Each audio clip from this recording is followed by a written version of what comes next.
Hello and welcome to today's session on GS Paper 1 Week 13 discussion.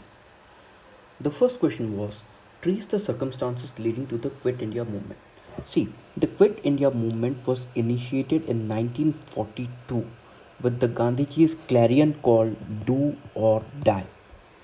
This was the simple introduction that you can give. Now, what was the very reason for the initiation of the Quit India movement? First of all, it was the dissatisfaction with the August offer and the Cripps offer. See, both the August offer and the Cripps offer had offered for the dominion status as well as a constituent assembly that would be constituted after the war was over, which was World War II. But however, Indians have been demanding for independence since the 1929 of the Lahore session. Similarly, the second part, the British rule in India was an invitation to the Japanese invasion. See, we had already seen that the Japanese had, with the help of the Indian National Army, had conquered many parts in Southeast Asia. So, having the Japanese in the Indian, sorry, having the Britain rule in the India was nothing but a sort of invitation to Japan to invade India. Second, restrictions on the civil liberties. See, basically during that time we initiated the individual satyagraha, but however that did not was not that effective, and later on government moved on and slowly the all the rights were infringed. Next,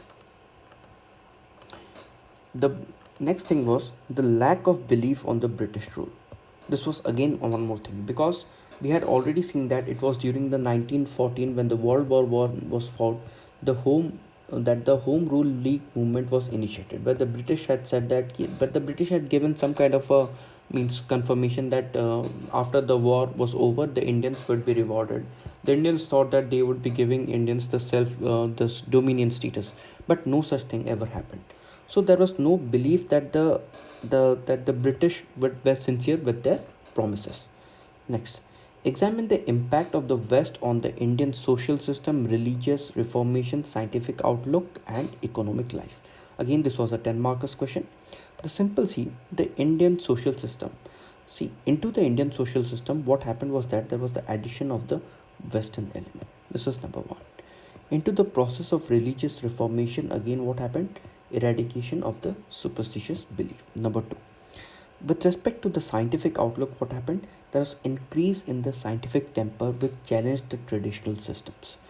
So basically what happened was that this traditional systems was basically replaced with the scientific outlook. And the biggest impact over here was your nothing but your education system. We moved away from the Gurukul system and into a Western education system. Simple. With respect to the economic life, breakdown of the Jajmani system. What was the Jajmani system? Understand this very simply. See, in the villages, what happened was that there was a landlord. The landlord used to provide grains, land for cultivation, etc. On the other hand, people over there provided landlord with certain services. Barber provided him services. This metalsmith provided him certain services. Carpenter similarly provided him certain services, etc.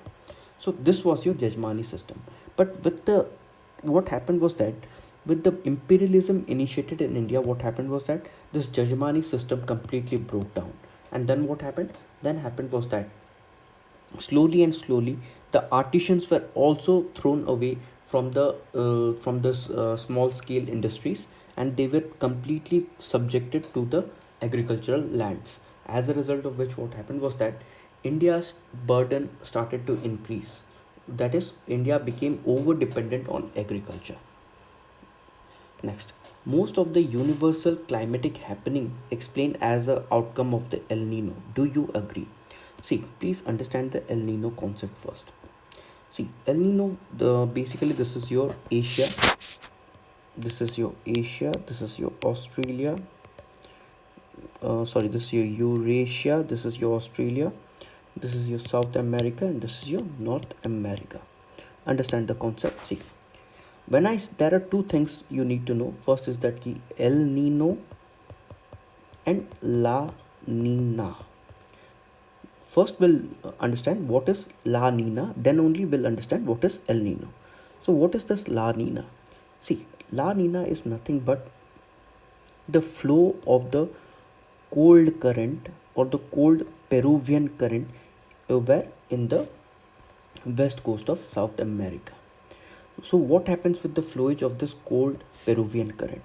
When this cold Peruvian current flows, what actually happens is that the wind, that is the development of the offshore wind, and this offshore wind actually what happens is that they bring in rainfall. That is, these offshore wind, or I call it as southeast winds, they cross the equator. This is your equator, and then they move on to the Indian landmass where they cause the rain. But what happens when there is La Nina? So this is the condition during the time of La Nina. But then what happens during the condition of the El Nino? Understand this. El Nino is nothing but the replacement of your cold Peruvian current with your warm, this is your warm current is replaced. Now this warm current, what happens is that it completely reverses the direction of the wind. So the wind direction becomes this, that is, again, as you can see, the wind direction is becoming north westwards, because the wind direction is as per the direction from which it flows.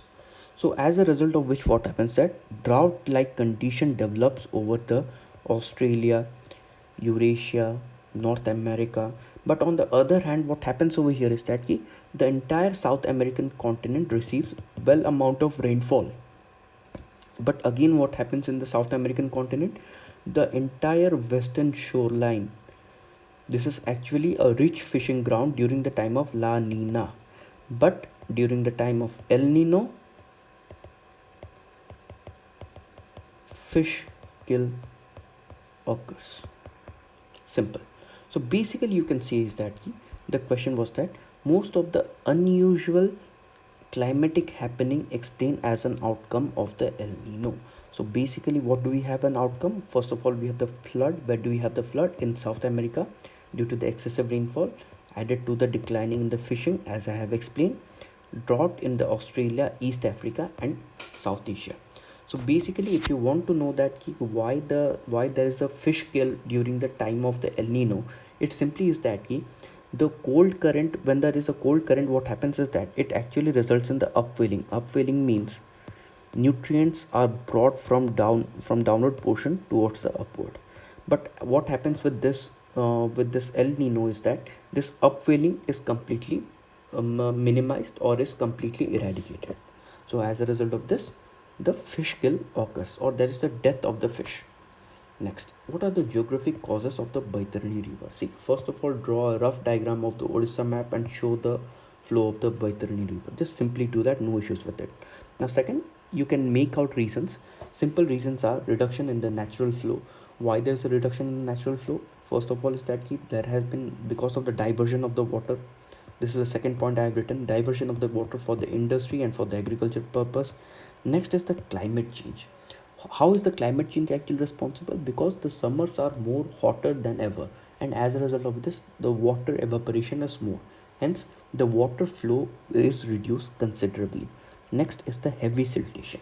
Siltation means that siltation is basically nothing but the deposition of the silts over the water river, as a result of which the water quality actually reduces, or the water that can be used from the river is reduced. Next, forest resources of Odisha. Kindly refer to the notes, the geography of Odisha. It has been uploaded over there. Particular diagrams have been given so as to describe the forest resources. See, remember that this can be a 5 markers question and a 10 markers question. If there is a 5 markers question, I would simply ask you to write what are the types of the forest, simply the forest type, where is it, and what is the rainfall that is resulting in the forest. But if it's a 10 markers, then you need to write in details, at least add the soil part within it. Then we have the next question. Why do you think that the committees are useful in the parliamentary work? This is first part. Discuss this in context of the estimates committee. See, parliamentary committee draw their authority from article 105 and article 118 of the Indian constitution. Now what is the usefulness of the parliamentary committee? Number one, scrutiny of the government legislation. Committee meetings are closed door, hence members are not bound to the party whip. What is a whip? Whip is nothing but a basically a what we can say, it's a lash kind of a thing. That basically what happens is that in the parliamentary committee, every person has an opinion, has his freedom to give his opinion without being bound or biased. Next, opposition parties and Rajya Sabha have a greater role to play. Now, in this context, let us analyze the role of the Estimates Committee. First of all, remember that Estimates Committee is the only committee where there are 30, no, the first of all, there are 30 members and all the members are from the Lok Sabha. First of all, it can suggest alternative policy to bring out more efficacy, to suggest whether the money approved are within the limit of the policy, and to suggest the vote in which estimates are to be presented in the parliament, or how the estimates are to be presented in the parliament. Simple 3 points. 3 points with respect to this, 3 points with respect to over here, and 1 point of the introduction, and finally you can give a proper conclusion. Next, what is the role of the urban local body? See, first of all, in urban local body in containing the COVID. First of all, the COVID pandemic, you can write that it's a novel, is caused by the novel coronavirus. And then the simple, that is the, what are the role played by the ULBR. First is the precaution, that is containment zone, shutdowns, monitoring, that is intrastate and interstate movement of people. Next is that awareness generation. Awareness generation with respect to how to wear the mask, hand sanitization, washing your hands, etc. Next question. Discuss the power and function of the CM of Odisha. See, you do not have to read any kind of special book for it. It simply is that your Lakshmikant has all the content that you need for this.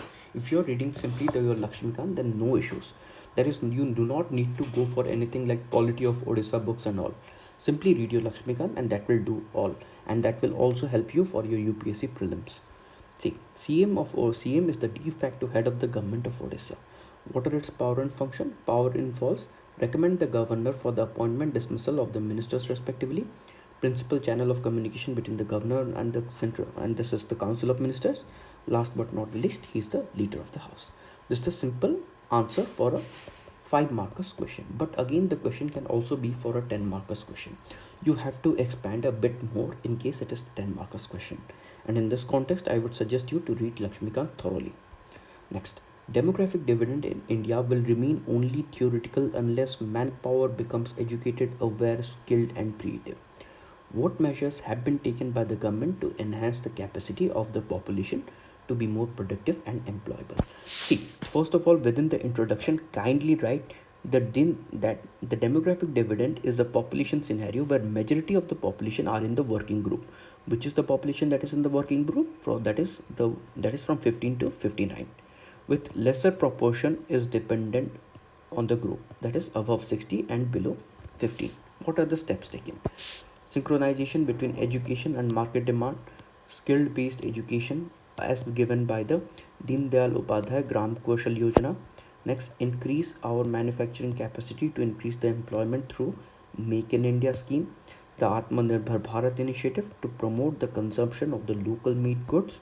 Because see, you can say that how will it help the demographic dividend? Basic the thing is that only with the Atmanirbhar Bharat Abhiyan, when we are consuming local goods, it will indirectly give what? It will indirectly give benefit to the Make in India. This would indirectly give benefit to the local youths who have been employed. Again, we have the National Education Policy 2020 with a focus on skill education. The skill education, or you can call it as the vocational education. Simple. Next, public health system has limitation in providing the universal health coverage. Do you think that the private sector could help in this, help in bridging the gap? See, this is part 1, part 2, and then we have the part 3. What are the other viable alternative can you suggest? Part 1, limitation of the public health, lack of infrastructure, lack of essential medical equipment, shortage of doctor, shortage of bed.